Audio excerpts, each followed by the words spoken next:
Hey guys, Comic Boom here to talk about a great comic book that came out last week. It's Gwar, Orgasmageddon. You gotta check this out. I did a quick synopsis, put it to some music. It's about 5 minutes long. Just watch it. This is a great comic book. I believe it's a one-shot from Dynamite. Gwar is sort of like a heavy metal band inspired by the crazy all blonde hairspray heavy metal bands of the 1980s. It's a crazy comic book. It literally offends everybody. It's fantastic. I just want to shout out to Matt McGuire and Matt Miner, who are the writers. The artists are Scott Wigman and Jonathan Brandon Sawyer. And of course, that's more of the creative team. Just check this out. I'm sure it's still at your comic book shop. You guys will get a kick out of it, especially if you enjoy a little bit of political incorrectness and you're not afraid of being offended once in a while. So check out my brief synopsis to music. You should enjoy it. Eons ago, there existed an elite group of chaos warriors who ravaged the galaxy with a boundless hatred of all things alive. They were called the scumdogs of the universe, and they grew in might and fury, the greatest weapon in the arsenal of their cosmic master. But they became too powerful and too defiant, and for their cosmic crimes were banished to the most insignificant planet in the universe, the seething shithole known as Earth. Millions of years passed, and they slumbered into the pollution of Earth-thawed creatures from their ageless coma. And now they stride the earth, living gods dedicated to one goal, the destruction of the human race and the eradication of existence itself. Armed with swords and electric guitars, their 30-year campaign has taken them to battlefields and concert halls in every corner of the globe and has exacted a heavy toll. Yet still their quest continues, laying siege upon the earthlings, crushing bodies and warping souls in an unending quest to satiate their monstrous battle lust.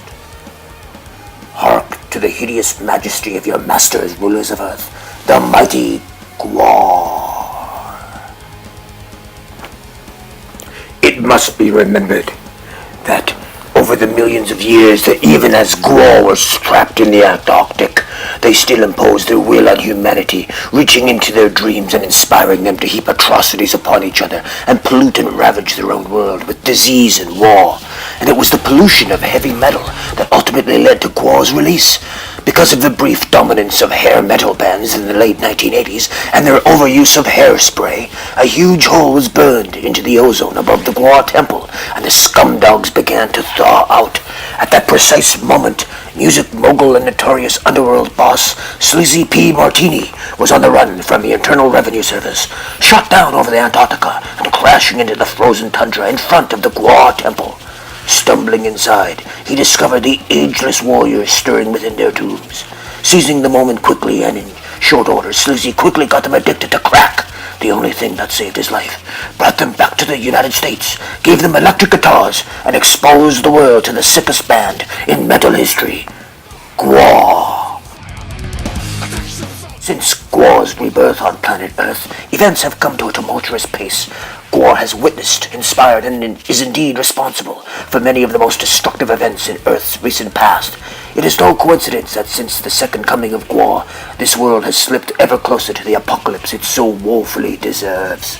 Indeed, if Gwar hadn't had to expend so much energy battling their cosmic foes, they would have surely eaten the entire human race by now. Gwar has withstood the onslaughts of Techno-Destructo and his brother Bozo-Destructo after they were done fighting each other. Gwar braved the wrath of Granbo and the Morality Squad, who attempted to confiscate Odorus's penis. Gwar fought the hideous Skullhead face in an attempt to summon the World Maggot and ride it back to outer space. Unfortunately, it left them behind, to hope in vain that maybe there are two World Maggots. Gwar even repelled an assault by the Master himself, who attempted to return them to his cosmic servitude. Most recently, Gwar was dealt a series of catastrophic blows when first Flatus Maximus returned to the stars, transforming himself into a supernova, and then the ignominious Odorus Urungus was snatched away to the very end of time, where his immortality was stolen from him.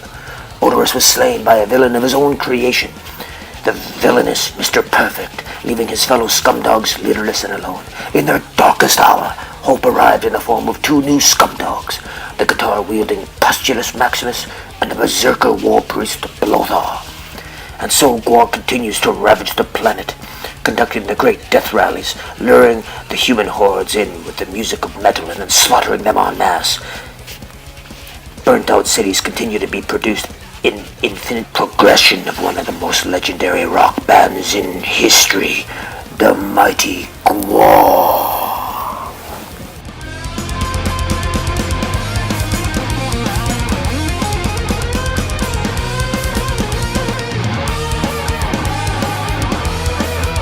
But that's it for the short video, guys. This is a great comic book. Check it out. Gwar, Orgasmageddon. This thing has sex, violence, nudity, disgusting scenes, decapitations, blood, guts, gore. No matter who you are, you will. I challenge you not to be offended by at least one of the pages in this comic book. That's why it's so goddamn good. Pick it up.